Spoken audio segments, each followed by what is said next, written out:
Hello, and welcome to Life in Stages. I'm Joel Greenberg, and I am delighted to be in the studio with Mike, my producer, sound engineer, and everything else. Life in Stages is a bi-weekly podcast, a series of conversations with actors, writers, and directors who have dedicated themselves to careers on stage, in film, television, radio, and, yes, podcasts. In January of this year, I listened to the Two Shot Pod, a British podcast hosted by Craig Parkinson, an actor I came to know through his work in many of the British cop and mystery programs I'd watched throughout the COVID lockdown. I loved the opportunity to meet so many performing artists in conversation with Craig. They weren't plugging an upcoming project or anything else. They talked about their lives, about their triumphs, their not-so-triumphs, and all of it was informal, and no two episodes were the same, and that is what I am hoping to replicate. And so, here we go with our first episode. My first guest is Mark McGrinder, and it makes perfect sense for Mark to be the first guest, and I'll tell you why. Mark and I met in 1990. Mark had just started his first year at the University of Waterloo. I had just started as the chair of the Department of Drama at the University of Waterloo. And so for the next 4 years, we spent a lot of time together in classes and rehearsals. And then we jump a number of years to 2002 when Mark and three of his alumni and I met to discuss the possibility of creating a project that we could produce. And so we did. And we did the first Canadian production of the Laramie Project. And the name of the company was Studio 180 Theatre, the name created by Mark. And we've both been working with the company since then. This is the company's 21st year. I stepped down as artistic director a year ago. Mark is the current artistic director, and here we are in Mike's studio with an opportunity to talk. So here we are. Mike is at the board. Mark is at his microphone. I'm at mine. And here we go. Hello, Mark. Hey, Joel. Thanks for having me. Oh, pleasure. Real pleasure. This is a conversation platform. We're not marketing anything. We are. It's not an interview. There's no template here. And so why don't we start, Mark? I'm just curious. Where you work in theater now, and you've been working in the theater for a long time. Is this something you grew up with? Not really. First of all, I just want to say how exciting it is just to have a conversation. And I recently directed a production that Studio 180 presented and did a bit of the media go round there and just, having my talking points, my sheet, making sure I speak to everything, this sort of compressed intensity of needing to get all the talking points out. So it's exciting just to sit down and gab a little bit, have a conversation. So I'm glad you said that, because that's also one of the reasons that I find the possibility of this podcast so exciting, because 50 years of directing plays is exciting, but when you're in rehearsal, there's no time for this. I mean, you're rehearsing, and I know that actors spend the bulk of their time creating characters. They aren't being they're drawing on themselves, but they're not being themselves. Anyway, back to you, Mark. Well, I hope, myself probably isn't as compelling as most of the characters I've played, but I'll see what I can offer on that front. I guess to your first question, just about theater and it being a part of your life, it wasn't really. I grew up in Waterloo, Ontario. I was a hockey playing guy, a goalie, and that was my life, and that was kind of what I was going to do. And yet, emerging as all children do with this real sense of play, I was always sort of an actor on the playground, always playing Star Wars, doing that kind of stuff. And I think I never lost that sort of bug for playing and pretend, but I was just, really busy playing sports and didn't have a lot of opportunities for artistic creation, that type of thing, but dabbled and did a few things in high school, had a great time, but I didn't grow up in a family. We weren't that far from Stratford, but I didn't grow up in a family where we went to theater, where that was part of our everyday. So every once in a while, I'd go on a school trip. I'd have an opportunity to see a play, and it would just open up the world a little bit. But it wasn't until I went to the University of Waterloo, where you were teaching. There was actually a real tipping point, because I was trying out for the university hockey team, and I also auditioned for a production of The Taming of the Shrew at school, and I had callbacks, and they were on the same day as another tryout for the team, and I went to the callback, and I got a call from the coach, who was kind of like, "We missed you there yesterday. You coming out?" And I was like, I don't think I am. It was just like a laying down of the old ways. I still love hockey, still try to play when I can, but I just suddenly realized I really wanted to be in this play. And that was the beginning of the real serious notion of wanting to pursue it, which was a bit odd, coming out of an environment where it wasn't sort of essential or a huge part of my world. Yeah. But it was just really, really clear that it was something I always wanted to do, and I had been like, oh, maybe I'll go to theater school. And I remember my guidance counselor / gym teacher, all respect to people in both fields, but I don't think you should conflate them all the time. But Reg York, he said to me, "Oh, geez, bud, why'd you want to do that, eh?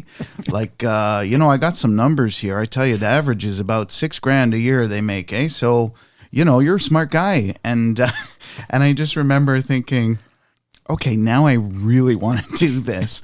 But I was too afraid to audition for theater schools, coming out of high school. I didn't apply to NTS. I didn't pursue any of them. I went to school at home. I grew up in Waterloo, and I went to Waterloo, and it wasn't until I got into a drama program that I kind of evolved that sense of adventure and desire to pursue it as a life.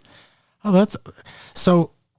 Was there anything? I mean, in any of the theater that you saw, whether it was field trips and things like that when you were in high school, was there anything that you saw that sort of opened up what theater could be? Ironically, and I don't know or remember if this was a University of Waterloo production or a touring production that came through the Hagey Hall, or what's the theater called? Yeah. The theater of the Hagey Hall, the big theater. Yeah, the big theater at Waterloo. It is now a lecture hall for Psych 101. Oh, well, I certainly remember some riveting Psych 101 lectures, which it made me also make career choices, which was not to be in Psych. But in grade 4, I'm pretty sure it's grade 4, my school, which was not far from the university, I remember walking and going to humanities theater and seeing a production of A Christmas Carol. Oh, okay. And again, I don't remember if it was the schools or if it was someone touring, because I know that shows came in and came out. And I remember, I'm sure I had, tangential familiarity with the story because it's such a perennial classic, but I just remember thinking, like, what's going to happen? Is there going to be another ghost? And I remember, like, ghosts appearing in fog and just thinking, this is unbelievable. This is better than TV. Like, and his transformation at the end, and him jumping up and down and celebrating that it wasn't too late. And I remember thinking, yes, you did it, Ebenezer Scrooge. And just thinking it was so great. That one really, really stands out to me. And it's funny, I haven't even thought about it. And with this conversational thing, we haven't really prepped anything to say. And that one's just like popped into my head as a memory. And it was so great. And I went to Stratford a few times, and we may have gone with Waterloo, or maybe it was at the end of high school.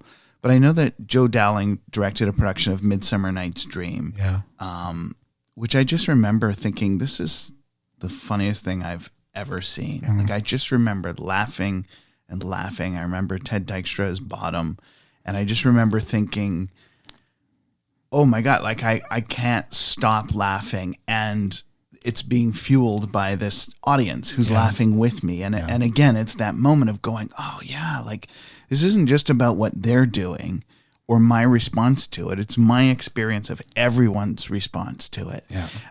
And that was pretty electric. That may have been when I was at Waterloo, but that Christmas Carol. And honestly, I remember seeing high school shows. I remember going to see a production of Grease. I remember seeing a production of South Pacific and seeing my sister's friend with coconuts on as like a bra, and singing, silly songs and thinking, I can't believe they're doing this. Yeah. So lots of little formative experiences, but not always I didn't have, this is pre Les Mis, Phantom, those epic kind of things. We had Stratford. I hadn't been to Shaw until I actually worked there, but it was the intimacy and it was just the earnestness and the passion of these smaller productions that just really, really drew me in. Great. And so I know that the program at Waterloo was very production intense. And I know that you were involved in many of the productions in the years that you were an undergrad. Did anything change? Like, how did things change for you when you were actually doing the work and you were also maturing in a different way? I mean, you're on your own, much more independent. Did something change? Yeah, I mean, first of all, I will say that having a kind of like the opportunities for production from the get-go, because in my first year, I did Taming of the Shrew, and to be in a show right out of the gate was great. And this is not to put any disrespect on schools but there's often this thing, it's like, well, you're not in a production till fourth year, you have to pay your dues. And I just remember like, that's it. That's where the learning is. It's in doing it. And that's the thing about Studio 180, right? It's just also a company of just people like just saying, let's just fucking do it. Let's get out there and put on a show. Like, the Mickey Judy cliche is overused, but really that's what it was. And I just, I think every show taught me something. And a lot of it was just about surrendering, just sort of letting myself go and be silly. I grew up, I was always like, I think a funny kid. Like I was the one, doing the little routines at home in the family. But I feel a bit like Eugene Levy and Guffman, where he's like, I wasn't the class clown, but I sat next to the class clown. I was never the person who was like totally drawing attention to themselves, but I liked being funny. I liked getting a response. And then, the evolution was pretty organic. I mean, one of the interesting things, I don't even know if we've ever talked about this, and we obviously chat a lot, but one of the like weirdest crux moments in school was when you were directing a production of Godspell, and David Cheros, like doing a master's, or his not master's, his like, what do you call that? Your thesis project. Yeah. He was directing a production of Unidentified Human Remains in the Nature of Love, which is a Brad Fraser play, a bit of an edgy play. And there were sort of auditions for both. And I remember like really wanting to do both, but thinking like, oh, this play is like the right challenge for me right now. And doing that was a little bit like the hockey thing where I was like, oh no, I chose one thing over the other. And I remember at the time, someone saying to me like, oh, well, you'll never work with Joel again. And I just like to say, suck it, because I'm now doing a podcast with him 25, 30 years later. Yeah. So, and that that is like I can find it really hard to. This probably isn't news to you to make decisions sometimes like that type of nature. And I remember fretting over that. Well, I remember that incident because I remember for some reason in the department we decided that things should be cast without having the same people do 4 or 5 roles a year, and I remember calling you and saying, you have to decide. It's either this or it's that. And you said, oh, I think I'll do that. Yeah. And and you're right. I mean, it's a great lesson to learn because so many actors, and I'm sure you know this even better than I. So many actors say, I haven't worked for months and months, and now I have these multiple offers. Why can't they be spread out so I can do them all? So that I think that that was a lesson well learned, even though that was hardly the intent. Yeah, I mean, and it was. I don't regret it. It was great. I challenged myself. I did it all. And you took your clothes off. Nudity. Yes. I was a serial killer. and it was just kind of as a young artist, it's like the work I should be doing. It's just like deep and I sat there and I watched Godspell and I just thought, God damn it, I wish I was in this show. But I don't like it's one of those things where it's like there was no wrong decision, and I think it was important for me to challenge myself to do that show. But also, I was like I know you've done that show a few times. It's such a great, fun musical. Yeah. Living in a home now with 2 girls who are very into Wicked. The Stephen Schwartz is strong in our home. So, it was. But it was great. But it was also amazing that we had this program, which is not a huge theater program or a known one that people go to necessarily to pursue a career in the theater, and just both shows were great and exciting, and the people that were in it's wild. And Kim Won, who ended up starting the company with us, was in Unidentified Human Remains, and Johnny Goad, who's at Stratford now, was in Godspell, and it's sort of wild when I think about that cohort we had. There was there was a significant talent in that group. Oh yeah, and it was a double cohort, and that was what eventually gave rise, what created Studio 180, because it was the core of those people who met many years after they'd graduated, who wanted a chance to do something together, because it's hard enough to get work. It's almost guaranteed you will not be choosing the people you work with unless you create your own work, which is exactly what we did with the Laramie Project. And I think also helped by the fact that the plan wasn't to create an ongoing company. I mean, it was to do a production. So the goal was very pure, and it turned out to be very successful and was a great launch for what continues to be Studio 180 Theatre. So did you know when you graduated, or when you were in 4th year, 4th year is often a really difficult year for all undergrads, because especially when you're in a program where you are so intimately connected to people, and then it suddenly you can tell, certainly the last semester of 4th year, that it's coming to an end and that things are going to be different. Did you know that theater was where you were going to position yourself and try to create a career?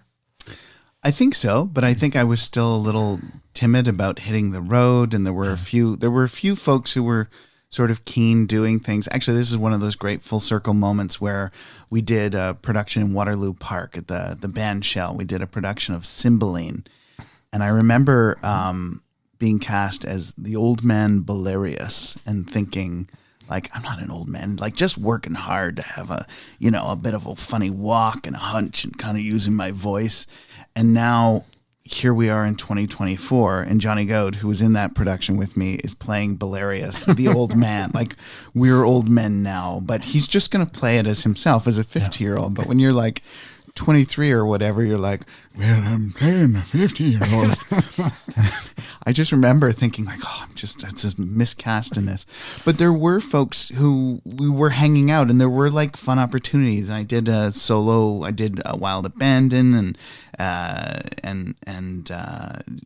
just finding opportunities. And I remember thinking like, oh, maybe there's an opportunity to like be here. And there were a few projects that came out of the school, the Berlin Project. Mm-hmm. And then I was Eric Wolf, of Eldritch Theater, who I still know, who was a very good friend of a friend, who was like, he's like, so are you gonna be an actor? And I was like, yeah, I think that's what I like to do. And I just remember him saying like, you're gonna do that in Waterloo? And thinking, what a dick. And then thinking, oh, he's right. Yeah. And so I kept doing these toe dipping things of like auditioning for things. And I started doing Second City while I was still in Waterloo. So I was commuting back and forth. And around that time, it was just like, oh yeah, like it's not just about doing the work and going, driving down the 401 and then doing the rehearsal, especially with Second City. And I know you have your own experience there. And with that comedy world, the thing that struck me was like, oh, this is full time. You gotta, like, especially in that world, you had to hang out. We got to go to the bars and watch people do their sets and everything. And I just remember doing the Second City workshops and stuff, and then getting invited, to join the touring company. And I was like, well, I can't do that from Waterloo. And it just was, I was like, oh yeah, I'm doing this. This is happening. And so, like, between the time you graduated and say 2003, when we did the Laramie Project, there's about almost 10 years. So how does a young actor, or you're the young actor, and you've already mentioned several completely different, sort of disparate theater experiences, from playing in a park, Second City, what happens? And how do you start a career? A lot of it's good fortune. Like, when I look back now and think about myself preparing for auditions, like, I had no idea. And I remember getting a general for the Shaw Festival, and just like, I don't know, going through I knew someone who worked there and asked them to tell me what plays there were. So I sort of played dumb and found this monologue from a very obscure play that was going to be part of the next season. But that was back in the days where, you had no idea. There was no social media. They'd announce their season much later. And I was just like, oh no, I've always been a fan of The Lady's Not for Burning by Christopher Fry. I just happened to do this monologue, and I don't know that I was that great in that moment, but there was something about Christopher Newton as a leader, as a person. Here's a guy who, his whole thing was about the ensemble. Like, he loved actors. He wanted good actors. He had great actors in his ensemble, but you could feel from the minute you walked in that room that he was looking for team players. And it was about the conversation, and it was about getting a vibe that you would be an ensemble member. And I think that as much as like that thrill of, people always talk about, like being on stage and that feeling and that crowd, and that was what I wanted. I think for me it's, and one of the reasons why I think Studio 180 evolved the way it did and why it's been as successful as it is that the thing for me is really about collaboration. It's about coming in and being part of a team. And so I had like I did a bevy of, kids shows, and I did Equity Showcase, which you probably remember, which isn't around anymore, but we did a few productions there, and all, young people cutting our teeth. But then I had these two really significant experiences of Second City, and then the Shaw Festival immediately afterwards, and both very different worlds. And it was another one of those like decisions, like, do I play hockey? Do I do this play? Where I remember being at Second City and being kind of, I was doing the touring company, and it's always like, oh, maybe you'll move up. You'll do this, very much like hockey. You're going to get called up to the A team. And thinking, okay, I can sit around and wait, and maybe this will happen. And I remember someone who was like, someone who had done a little more theater than a lot of the people who worked there, who was just like, when I got my offer from Shaw, she was just like, just go get the skills. You can always come back here. You know, you'll hear one day that you're going to be on main stage next week, and then suddenly you'll be like, why is that person doing my part now? And you're, you know, out on your butt. So again, I had to make a decision. Another thing where I'm like, oh, part of me, you know, thinks it would be fun to have, you know, done more improv earlier, but I don't regret anything about going to Shaw. And again, it was just all about being part of the ensemble. And that was, I mean, reinforced for me, who was like man two and things like that for a lot of my Shaw career, but it felt reinforced in the leads too, and the people who were there every year playing these huge parts, and guys like Michael Ball, just like no ego, just like everyone is on the same team, and so I think, you know, I often talk. A friend of mine, Mike Shera, who's also an actor but grew up playing baseball. And we would talk a lot about how similar it felt being on a team and being in a cast or in an ensemble. And that, you know, people are always like, oh, yeah, you like jock guys who became actors, you know, like these almost fish out of water. And we're like, not entirely. Like it makes sense. And you know that like sack fly is going to score a run, you know, if I can layer on some sports metaphors, you know, but, and so that, I don't know if it's, you sort of asked about change, and I don't know if I'm articulating any sort of change, but certainly an evolving understanding of what it means to be a team player. Yeah. No, you are. And what I'm hearing also is how your focus is becoming increasingly clear for you, and you're making decisions, you know, and you're forced to make decisions, and often they're made quickly, you know? So, you know, I remember when you were at Shaw, because we were having early meetings about Studio 180, and you would drive in late in your Miata, and the olden days. Yes. And we would meet at the Jason George and talk, and it was very exciting. I mean, on the one hand, when I say we really had no idea what we were doing, except we knew what we wanted to do. And we were, I think, really, you know, very fortunate in the timing that we were able to create this project, and it was a big project, and the number of people who were involved, it was just our version of the same kind of thing that you responded to so positively at Shaw. I mean, it was pure collaborative. Yeah, and I hearing you now say we had no idea what we were doing. We were all there going, it's okay, Joel knows what he's doing. So I'm glad it all worked out, because, you know. Yeah. No, I mean, that is what it is. And I taught at Centennial College last year, and like the kids, everyone wants to kind of know like how you make it. What do you do? And my thing is always just like, create your own work, or at least have the capacity to make opportunities for yourself. Cause you know, opportunities come, but no one's going to hold the door open for you. You got to kind of kick it down. And there's so much democratization of like entertainment now, especially online and with YouTube and things like that, that there really is, that spirit of I'm just going to do my own thing. It's much easier to do online than to mount a production.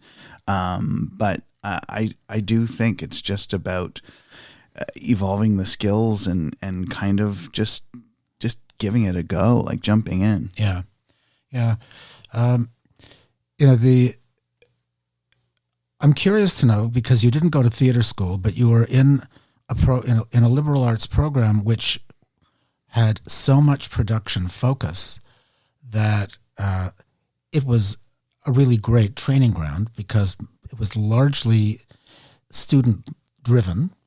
Do you have do you have advice for students, or something you would like to have been told? Is there something that anybody, when you're being trained, that anybody can tell you that's going to help you when you get out? Or is it simply a matter of deciding that you're not going to take no for an answer, and you're just going to keep slugging it out, trying to figure out where you fit or where you're most comfortable? I think what I would have loved was someone to sit down and say, this is how you do your taxes. And I it's a little glib, but it's not really. I think that there's not a lot of preparation for a life in the arts. And I remember you doing some of that. I remember Peter Messeline and Miriam Newhouse had a book, The Actor's Survival Kit, and we talked a little bit about that. But I really feel like that in general, and maybe it is, I haven't been in theater school for a long time, needs to be more ingrained, like an understanding of the reality of what it is. And I remember, you asking me why, and did I really want to do it? And Marcin Van Dyke, just, encouraging me to get into academics and, being like, you're a good writer, you should do this. Like, and it always, it's not that different from my gym teacher saying, well, I don't know, bud, $6,000. Like, it is the same thing, but it's through a lens of understanding, through a lens of critique, through a lens of like critical thinking and encouraging me and others like me to have those thoughts. So I was always grateful that you were someone who was grounded in like the real world and would talk about that, but it still it's not fully integrated in a lot of programs. Yeah. And I really do think it's like learning how to be an artist, how to save, how to, find work, and to have self-esteem about, I'm working in the box office and that's okay. Right. Mm-hmm. Yeah. And I'm finding work that gives me, makes me, arts adjacent, and just sort of feeding yourself with seeing other people's work and just going at it. I think like that's really important. I think just like learning and understanding how challenging it is economically and the reality of those choices and, just how to apply to the fringe, how to, I just encourage everyone, and information, there's so much more access to information, and there's a tutorial for everything. Back then I would go to the Toronto Reference Library and just enter those terrifying elevators and go to the 5th floor and just be like 748.81643817, looking for this one book that had something about agents in Toronto. It was so different. So there's so much information. I would just encourage everyone to access the information. And the other thing is just to take more chances. I was with those Second City people, and I didn't stay there too long because I went to Shaw, but I do remember going out and people saying, come to our set, or like, why don't you come up, or why don't you want to try to do us like stand up? Have you ever thought of it? And I was no, I couldn't do it. And I in retrospect kind of think, oh, like what would have been lost in that? I might have had a bad night or something, but that spirit of risk taking is, I think people have to be ready to do, and just, take a chance. 'Cause if you don't, you can get left behind real quick. Yeah. We all experienced lockdown and the way everything just hit the wall and stopped, and you didn't. Studio 180 was on hold with stage productions, but you were largely responsible for creating a digital programming that had never existed, certainly for us, and at a time of tremendous challenge. How much of that were you? How aware were you that you were creating something that hadn't existed, and how much of it was just the sheer panic of saying we have to be, like, we can't just stop. If we stop, we'll never start again. Yeah, it's a little bit of the old necessity is the mother of invention thing. You're just like, and it wasn't even about, because none of that was revenue generating, right? We weren't like going, oh, okay, we're gonna do this, and then we can sell that, and it'll make a lot of money. It was about connection, which is at the heart of what Studio 180 does, is like conversations and connection. So we're like, how do we keep working with artists? How do we keep people from going mad in their homes? How do we connect with audiences? How do we, open up avenues for conversation around the plays and the ideas that we love? And it was, we all had that crash course in Zoom, and figured out how to do it, how to use it, and make the best of it. And it was raw and it was rough, but I think a big part of it is something I've always been very into film, as I know you are too, and we talk about it a lot. And it wasn't that we suddenly were movie making. We did do a more significant kind of filmed project near the end of the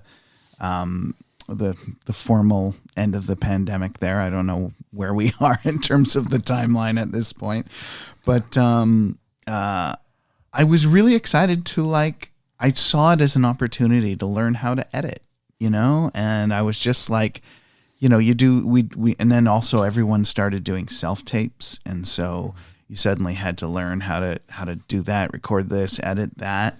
And so for me, it was it was a necessity to kind of fill this gap or to keep us going, to keep us being creative. It opened doors for doing play development work. But I also was just like, oh yeah, I like movies. I'm going to make movies. They're really crude movies of everyone on Zoom and stuff. But I think there was such a collective spirit at the time of we're all just doing what we can, that I never thought oh, people are going to hate this, which is a bit of a default to mine. I admit, I'm like, oh, are people going to like this? And then I was like, it's a little bit like the difference. I keep going back to my, the comedy days, but I remember I had friends who were improvisers, friends who were stand-ups. And then of course there were people who dabbled in both.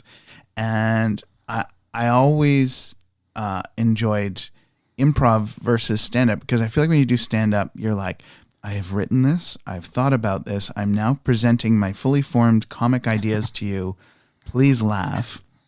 And with improv, you're like, can I get the suggestion of an occupation? Proctologist. Thank you, sir. I've never heard that before. All right, we're in a proctologist's office. And then and people are like, oh my God, they just made that up. That was unbelievable. And you're just like, that was terrible. But the audacity of just making theater up on the spot, it delights them. And I kind of feel like that vibe was there for at least the early part of the digital exploration. People were just like, good on you. You're just figuring it out and you're just making plays on your computer.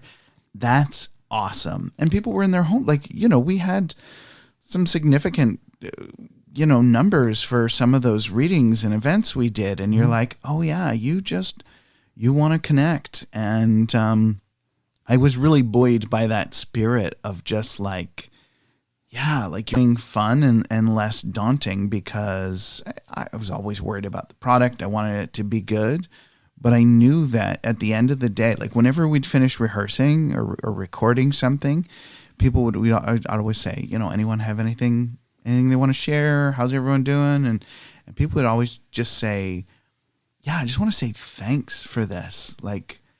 It just feels so good to connect, because that was when we were not going outside, and you would, see a jogger and you'd dive into the bushes. It was a different time. So those opportunities to just kind of connect and play and talk, were so great. And has any of that continued, or with the return to the way things were before with theater production, has that? Yeah, I mean, what was always a big question coming out was, what have we learned and what can we move forward? And I'm getting into a bit of grant speak, because that's what you do. But it was exciting. It was like, oh, we can do this. And then, and I think we did, at one point we consulted with someone, we did a survey, we reached out to audiences, and they were just like, I don't ever want to watch a play on Zoom again. They were just burned out. Yeah. I think we need a bit of space. I mean, I think, just in terms of being able to run a company when you have a bunch of artists who have different things going on. I'm about to go away and do a summer show. I'm going to continue to run the company and meet regularly with everyone. And I can, because of these tools that we kind of learned about and got efficient at using through the pandemic. But it's hard, right? Because theater, I mean, I talked about that, watching that show at Stratford and everyone laughing, and that that's theater. Like that's that thing that defines it. That's different. That collective experience of being part of an audience. So I know the people are pretty reticent to go back, but also when you think about access and schools and people who can't travel and like there are opportunities, I think maybe we need just a tiny bit more space and then we'll be able to go back and maybe we can up the production quality. What's happened is that a lot of theaters bought really good cameras and we've gone from having, the famous archival video, which we've all seen, just that kind of, there's like a bright white blur and then you can see people moving and you kind of, you can hear, but like barely. And you're like, there's no archive of this production to now, really, we worked with Tarragon last year and we're part of the recording of a production for Yolanda Bonnell's My Sister's Rage. And like, they had like 3 cameras going and close-ups and a lot like you had introduced me to the things in New York that you could see through the library where you're like, oh my God, I'm like, I can see this production and really see it and have it be represented. I'd love to see that go further. I feel like that's the kind of thing that as a community we could create some sort of archive system so we really have these archives. But I think if you're looking for like the most substantial shift is that people got the equipment and the know-how and they've started doing like really, really good archiving of productions, and Equity has kind of loosened up, I think, their rules about what's allowed. And so it's, I think that's the big advantage coming out, and we'll see if the kind of more micro stuff, if there's room for that moving forward. But right now I think people are so excited to be in space together, but there are a lot of people who aren't, and you don't want them to get lost because I think there are people who are still really anxious about returning to the theater, and we want to think about access and how we can reach them too. So it'll evolve, I think. You mentioned schools, and one of the probably the most substantial programming that Studio 180 does is the program called In Class. And it is workshops that are led by artist educators. And during the lockdown, I mean, I don't know how you did this, how Jessica and the others did this, doing Zoom workshops. And in many, I watched one where the students' cameras were off. I thought it's not funny, but it begs some kind of satirical approach because you're talking into space and you believe there are people out there. How did that work? Because it was so successful. It was, well, I think one of the reasons it was successful is, I think we do good work. I think it's a great program, but I also think that teachers were like, oh God, help me. And suddenly we did, and people were like, you know what? Studio 180 came in, they did this work with my kids and they were great. And they were so hungry for like new things. Teachers were just starting to show like YouTube videos to kids and just trying to keep them engaged, keep them online. And so it was just about kind of visiting what are the touchstones of this? What are the important things we want to do? How do we tweak it? And I think the big thing for us and one of the sort of hallmarks of the program is that it's not about, we always talk about the circle and the theater and the ensemble and being together and you can see everyone. And the other thing is we're not the educators. We're not the leaders at the front of the room with you sitting facing me and me imparting this knowledge. Our program has always been about us all being together and us helping to facilitate a conversation with the emphasis on students and sharing. And students were feeling a lot, and students were upset, and students were worried. And what the work was not us teaching you how to be an actor. It was us creating a sort of medium for you to write your thoughts about this or to watch this play, and then let's talk about how you feel. And the feedback that we always get that's most striking when we get our feedback from schools is like, I never thought anyone cared what I thought, or I couldn't believe they wanted to know what I was thinking. And I'm always like, I know there are great teachers out there, and I know they do, but I think kids get used to this pedagogy of like, I am the knowledge holder, and you are here to listen to me impart my knowledge, and you absorb what you can, and you can reiterate that later in the form of an exam or something, and show me what you've learned. And our thing was just about conversation. So I think that was key. It was still hard because just like in a theater, you're feeling the room. Like in school, when you're talking in a classroom and you're saying something and it's resonating, people nod their head or someone smiles. And when you're literally, often we'd say to the teachers, can they please turn their cameras on? And they were just like, no, like it wasn't allowed. And I get it, right? Kids were in their homes, and we don't have to be privy to their homes, and kids weren't getting dressed, and yeah, it makes sense. But it was so hard. And I realized how much there is a performative element in the teaching too, like how much I enjoy when the kids are enjoying themselves and when we're getting them involved. So it was successful, but it was really, really hard. But I think the key to the success was the fact that we were facilitating conversation for students and for teachers. And often the teachers we love working with the most, they set themselves on a level with the kids and they become participants in the workshops, not like kind of, people co-leaders who then kind of add their knowledge at the end. Yeah. They would tell stories, and you're like, oh, and they would talk about like being at home with their kids and how hard that is. And it was like, it's humanizing. It can be a bit of a trite word, and it's one we use a lot in the theater, and particularly with the Studio 180 work we do. But so much of theater is about empathy and humanizing. And so you're just like seeing others as humans and trying to understand the experiences of others and why they might feel the way they do, say the things they do. These are all valuable tools at this point in the world, I feel. But yeah, I think that was, it's weird that it would be eye-opening. You hope people have those conversations. You hope students have those opportunities. But I think it's very easy to fall into the traditional dynamic. And I think kids were really excited to like kind of lead the class. Yeah. Through the pandemic, and perhaps even preceding it, but certainly through the worst of it and what's come out of it, the cultural politics have changed so dramatically. And I don't know if, at your stage, and because of the work that you're doing, how does this change affect you? How do you see this change? Or how are you affected by the cultural change? I guess which cultural change? For me, the thing that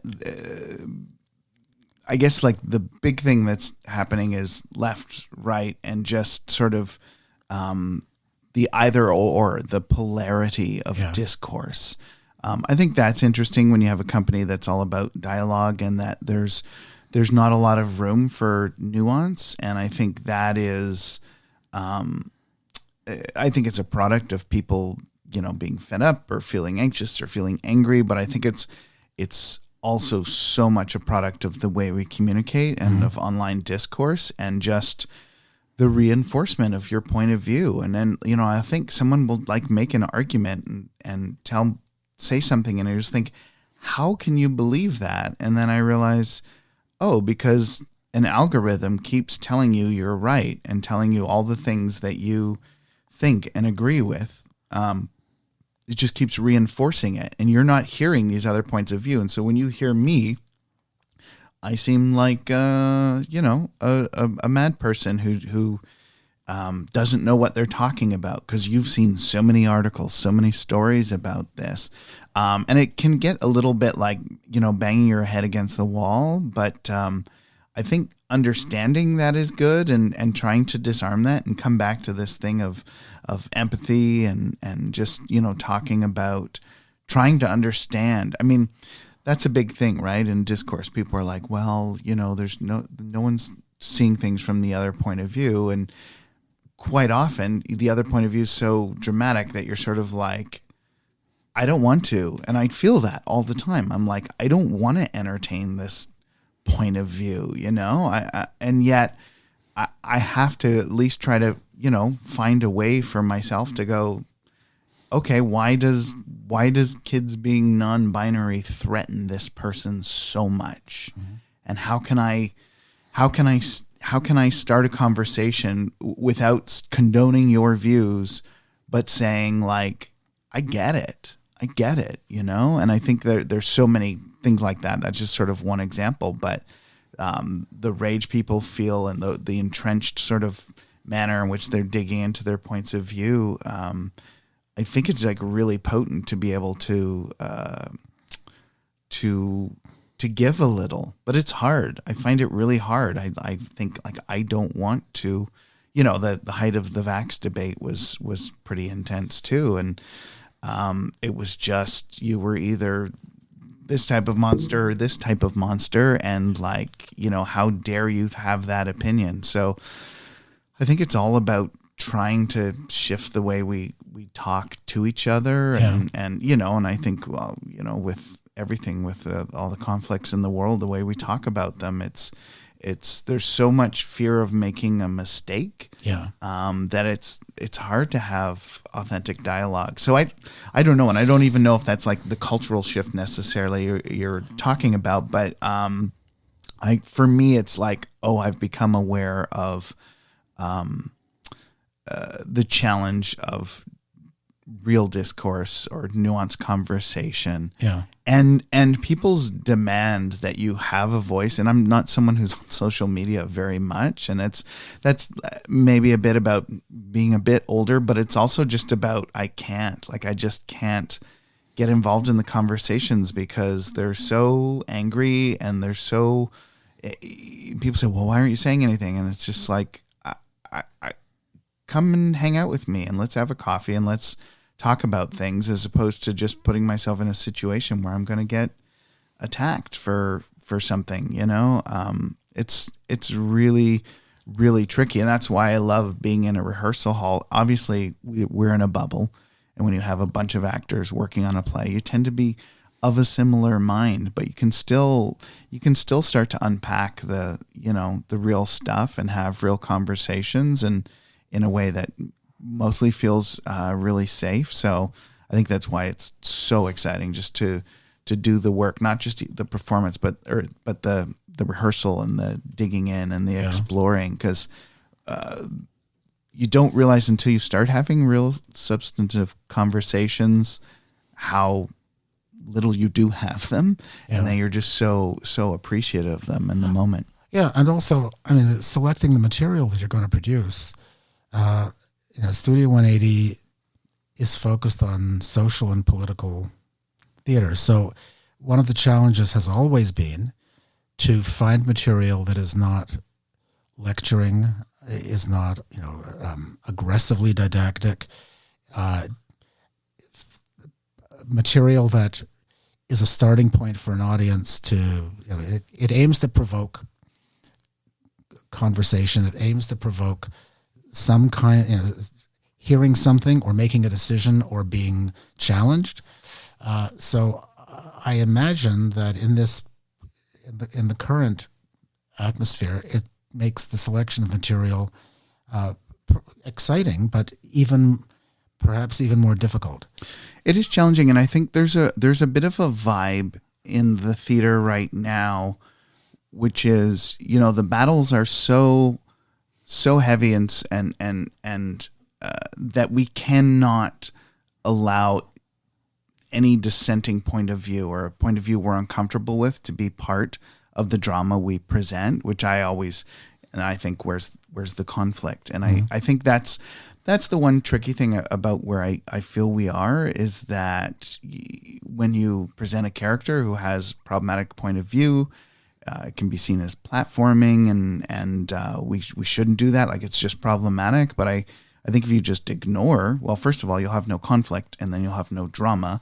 But also, I think we can't. That's the thing. Everyone wants to shut themselves off from the other point of view, and you can't do that. And so we need to present plays that can feel a little uncomfortable, plays that explore difficult ideas, and I think people often feel like anything a character says in the play is an expression of the playwright's point of view, which if, you're a good playwright, it's obviously not the case because you're going to write full characters with contrasting points of view. But yeah, it can be really challenging, but I do think, again, it comes to that thing of humanizing, right? You come at an issue through a character in a real situation that challenges me to go, oh my God, what would I do if I were that person with the reality of the world that they're facing? And the challenge with like political theater and issue-based theater and the way theater is made is it's very hard to be super current with theater, right? It'll take you 2 years from your idea to getting the play on stage. So you've got to kind of go big and then kind of focus in on the small so that there's universality in the stories you tell. And so you're not talking about an incident or a specific moment in time necessarily. You're talking about ideas of justice or, anything like that. I mean, it's interesting. We did Stuff Happens Together, and that was like one of those plays that we did twice at different times. And the first time it was still well after the events, but plays are a prism and we see the world kind of through them from where we are at that point. Yeah. And so Stuff Happens was David Hare's play about Bush and his team ramping up to invade Iraq. Yeah. And co-opting Tony Blair and Britain to go in the same way. Yeah, and it was one of the but it was about that, but it was about power, it was about loyalty, right? And that's what makes it a great play is like, and I think it's a play that probably won't be done a lot for a bit, but then maybe in like 50 years will be another really interesting history play. Mm-hmm. And you'll have, this character of Colin Powell, who's this like interesting moral centerpiece of this world. And you might not really know or remember all the specifics of it. But the way we watch a play about, people in wars in the middle of the last century. And, I don't know the details of this battle or that battle. And I wasn't a part of that. I don't remember that. I wasn't hearing it on the radio. But they're archetypal challenges, usually good with the words, but that one just left. They're just these archetypes in terms of characters, in terms of narratives that cycle back. And so the best plays can feel specific, but still at the heart of them are really about those bigger issues, Yeah, well, because you will know this well, the play we did pre-COVID was called Oslo, about the Oslo Accords. And I haven't noticed anybody producing that play in the last year. And I think that not the difficulty, but the challenge of plays that are tied to political moments don't become dated, but their resonance. When we did Indecent, which was the play that we couldn't do because of COVID, and then 2 years later, I think it was 2 years later, we were able to actually do it. And the play hadn't changed, but the world had changed, and the depth of that, like the humanity of that play just felt so much more urgent and necessary than it had 2 years earlier, because the world was different 2 years before that. I wanted to mention, when you were talking about audiences being involved, when the most recent production, 4 minutes, 12 seconds, I was lucky to be able to see one of the student matinees. And it was staggering, because the students, it's a small theater with about 100 seats, and it was a matinee and it was packed. And the students were so completely engaged and vocal. They were not disruptive, but the situations that you talked about, I mean, there were characters who were doing things that the students found so offensive and so difficult that either talking to themselves, and I remember being told afterward that when I guess the sort of punchline of the play, when you discover what one of the characters has been doing all along, one of the students in the back of the theater was suddenly on his feet and was really angry at the character. He wasn't even aware that he had stood up, and he certainly wasn't aware that he was being quite loud. But they were so totally engaged. And then I saw the play, a few nights later with an adult audience, and the silence was, worked to the play's advantage in a different way. But that makes the level of engagement of what theater is capable of doing. I can't imagine somebody doing that watching something on TV or watching a film, because the people on stage are no bigger than the people in the audience. I mean, there's no scale, right? It's the same thing. I mean, it was, there's something that's interesting happening now, which is oftentimes when students come to see one of our shows, it may be the first time they've seen a show. Yeah. But now coming out of the pandemic, like sometimes it's the first time they've been in a public place as part of a group. Like comportment is so different, and students don't totally understand even how. And I think we have, there's culturally the way people enjoy theater and the way people interact with theater is very different around the world. And I think Toronto has a pretty subdued one. So when you're confronted with that, it can be kind of shocking, but it's interesting. You say like being confronted with this person who did this awful thing, and I have a 12 and a 14-year-old, and I watch a lot of shows with them, and I'm always amazed how like nobody's bad. There's the Disney shows, there's no bullies anymore. I'm like, oh yeah, that's the guy who's going to be oh no, he's nice too. Okay, weird. And so they suddenly, when they're like, why would someone do that? And so I think it is fundamentally unsettling for them, because media for young kids there is not a lot of conflict. It's about modeling, good behavior, and oftentimes the conflict is rooted in misunderstanding or kind of, juvenile mistakes. So it was really thrilling for the teachers. And it was fascinating to see, there were a few people at that show who were like, well, that was disruptive. And it was interesting. Someone was saying that. And then another person was like, are you kidding me? That was the most incredible experience I've had in the theater.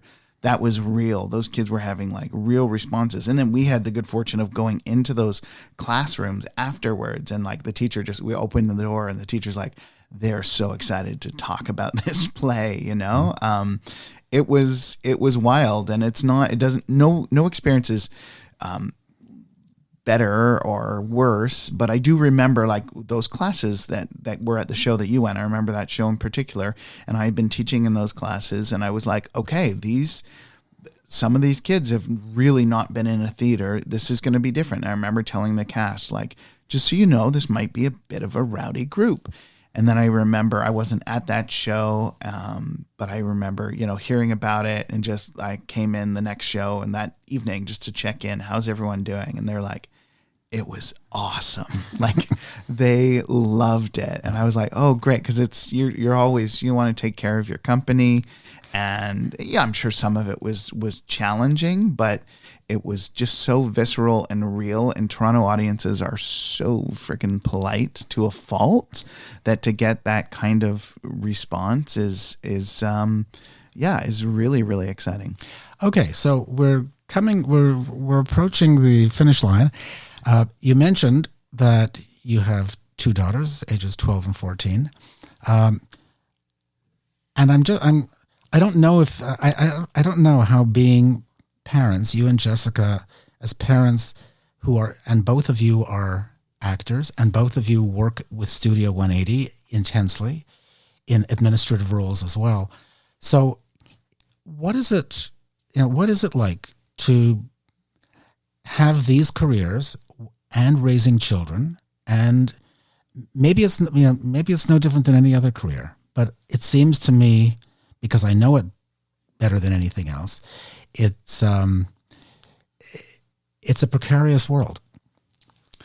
Yeah, I mean, there's multiple sides to that, because one is just the economic realities of it, and I'm grateful that, with the company, modest as it is, there's some continuity there, as opposed to just as a performer where you're like, is there going to be a paycheck at all? So that is great. I mean, perhaps not surprising, but my kids are completely just wild about performing and singing and all that stuff. And obviously they come by that organically. I mean, I always think, like, do kids, like, when they're young and their family, like their parents are accountants, are they just like, I just, can you give me some more spreadsheets, Dad? Like, are they hungering for that? Probably not, because as kids, our sort of default is, and I talked about this at the very beginning, is about play and about imagining and stuff. So it's, it's hard. It can be really, really daunting, and especially if you're in certain contexts where it's, clear that other kids and their families kind of have more sometimes from a just kind of purely stuff point of view. But then I think the richness of, like, the experience we have with them, first of all, I think just as performers, it makes you good parents. I've talked about empathy, the importance of empathy. I think performers see their kids in a way that a lot of other people don't. It also is this sort of peripatetic life where, like, sometimes you might be away, but often you're home, and, every once in a while I'll get in trouble because I'm going away or I'm doing a show, and I often just am compelled to say, do you have any idea what it's like to have a parent with a real job? Like, I am home a lot, and I have, not only am I there and have this empathy, but I also have the capacity to enter into the play with them and to take joy from it. But it's it's a balancing act, and I know you did it too. And then there's that tension of like your artist self and your job self, and again, with the company now, I'm able to focus more intensely there. But, I often would have, 3 part-time jobs doing things and trying to balance it and just make sure you've got enough to do what you want to do and what they want to do.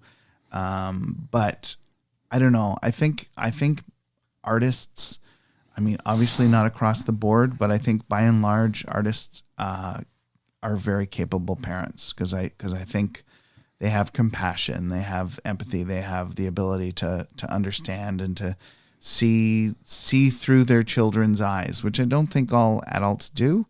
And I always notice theater kids, and with adults, they're just different. There's something that happens because they're not treated like little kids, and they don't perceive adults. And it's not, I don't think it's precocious in the sort of negative connotation. It's not rooted in disrespect. It's just like a real shared humanity. It's just like, yeah, this person is older, but they're just like another person. And our kids have been around shows and meeting people and actors and older actors, and they just have such an ease in social situations. And it's not that they're natural performers. It's that's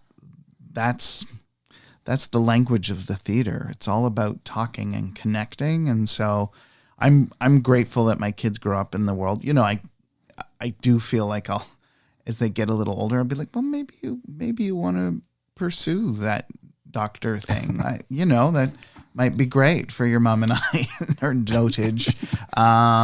But right now it's like they're all about theater. They're all about performing, and I'm not going to get in the way of that. Like, it brings them so much joy. So it's great to live through them. And, I talked about seeing those like high school shows and them being exciting, like going to see my kids' shows and just seeing them just put it out there and knowing, they're nervous and knowing how much work has gone into it.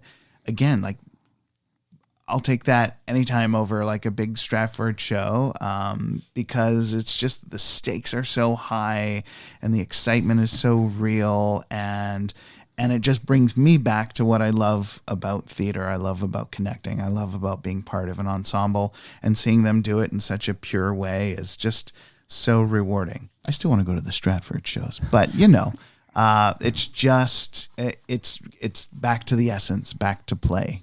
Thank you, Mark. What a wonderful first episode. Okay, we are officially launched into the podcast universe. Thanks for checking us out. Many, many thanks to the folks who were generous with their time and advice as I explored the how-to of podcasting. And very special thanks to Mike, whose far greater experience with all aspects of this business has left lots of room for fun. Yeah, well, for me at least. We also need your help.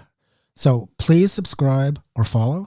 Tell everyone you know who we are, where to find us, and finally, although this podcast is available free of charge, we welcome your donations as a means of supporting and sustaining Life in Stages. To do that, go to patreon.com/lifeinstages. Instructions will follow, and thank you very much for considering donating. Thanks again to all of you listening, and I look forward to being with you next time.